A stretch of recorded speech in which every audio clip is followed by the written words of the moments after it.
बिल्कुल ही बंद हो गए हैं इनके कॉम्प्रोमाइज? ये सवाल बहुत पुराना हो चुका है जी। जब तक उठता है, जब तक आदरणीय ओम प्रकाश जी चौटाला थे तब तक हमें उम्मीद थी। हमने ये कहा भी था कि जो पोते हैं वो अपने अगर दादा के पास आ जाए तो इसमें कोई बुराई नहीं होती है।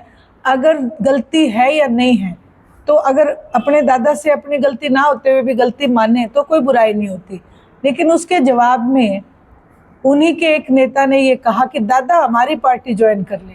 तो ये जो चीज़ें थी, ये एक जो तरीके का घमंड की बात है, ये चीज़ें ठीक नहीं है। सामाजिक तौर के ऊपर भी ये शायद कोई अच्छी बात नहीं है। हाल ही में पूर्व राज्यपाल जी का निधन, रात के समाप्ति के साथ उनका अंतिम संस्कार होना चाहिए था, ऐसा नहीं हुआ। लोगों ने बड़ा रोष जताया है। आपको क्या लगता है भारत सरकार कैसे? भारतीय जनता पार्टी सिर्फ और सिर्फ वोट की राजनीति करती है। भारतीय जनता पार्टी को ऐसे एक जो हमारे राज्यपाल रह चुके, बड़े लीडर रह चुके, उनको राजकीय सम्मान मिलना चाहिए था। मैं इसकी पक्षधर हूँ।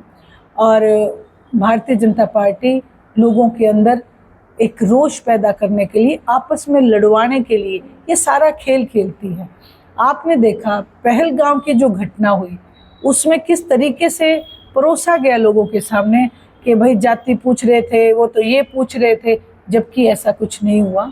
और वो आतंकवाद जो होता है, आतंकवादी की कोई जात जमात नहीं होती है, उनका काम केवल आतंक फैलाना होता है।